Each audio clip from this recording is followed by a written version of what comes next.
segalanya kau cukupkan, kau sediakan sebelum aku meminta. Sahabatku, hidup itu ada saatnya menerima dan saatnya memberi. Kalau ditanya, apakah engkau senang menerima atau senang memberi?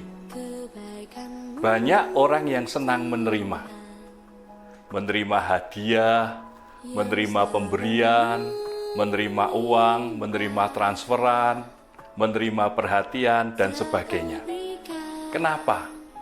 Karena dia merasa kalau menerima dia mendapatkan. Memang benar, saat ini banyak orang yang membutuhkan karena kondisi yang tidak baik, yaitu kondisi perekonomian yang sedang terpuruk dengan adanya wabah. Lalu banyak orang yang perlu dibantu. Nah, orang yang menerima bantuan tentunya senang karena dia sedang membutuhkan. Tetapi banyak juga orang yang hidupnya sudah berkelebihan, berkecukupan, tetapi masih saja senang menerima. Orang ini sebetulnya boleh dikatakan dia tamak, dia serakah, ya, sehingga dia lebih senang menerima daripada memberi. Dia lebih senang mendapatkan daripada ikhlas memberikan.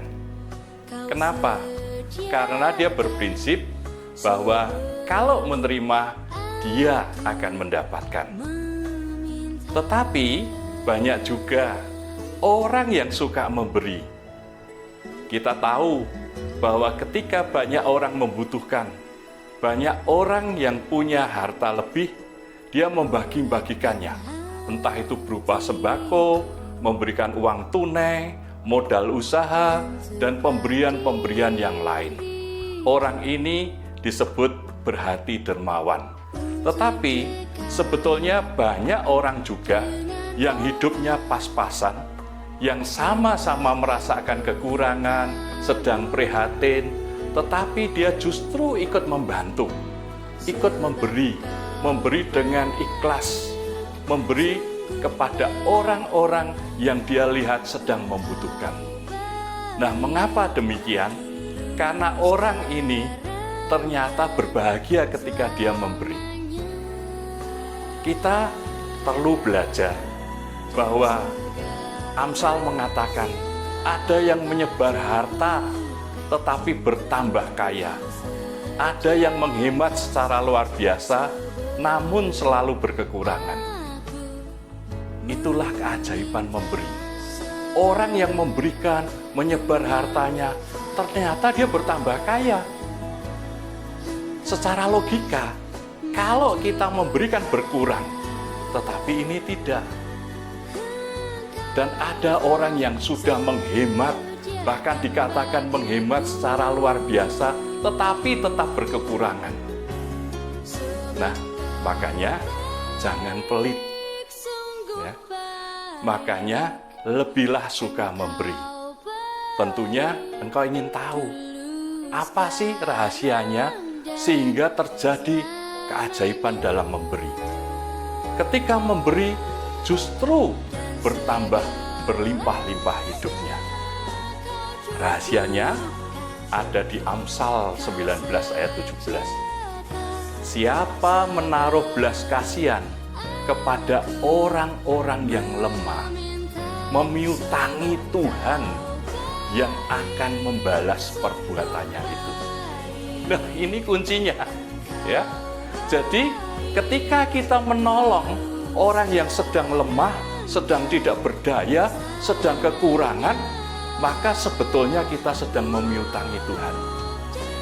Tuhan itu seringkali ada di antara orang-orang yang kekurangan, orang-orang miskin, orang-orang sakit, orang-orang tidak berdaya, orang-orang yang tertindas.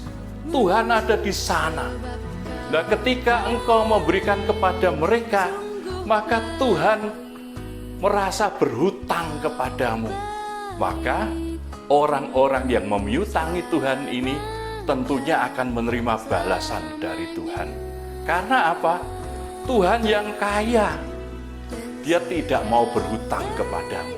Oleh sebab itu, dibuatlah engkau yang murah hati, hidupnya berkelimpahan. Dikembalikan semua apa yang kau beri, bahkan kadang-kadang lebih apa yang kau beri. Makanya jangan heran, orang yang suka memberi bisa memberi terus-menerus, memberi lagi dan lagi, dan kepada banyak orang. Semakin banyak dia memberi, semakin dia berlimpah-limpah. Inilah rahasia memberi, memiutangi Tuhan. Dan kalau kita mengasihi Tuhan, kita sebetulnya harus mengasihi orang-orang yang lemah, yang membutuhkan pertolongan. Bahkan Alkitab mengatakan, berbahagialah orang yang murah hatinya, karena mereka akan beroleh kemurahan. Nah, orang yang murah hatinya, yang memberi kepada orang lain, sebetulnya memberi kepada dirinya sendiri. Ingat, Tuhan tidak pernah mau berhutang.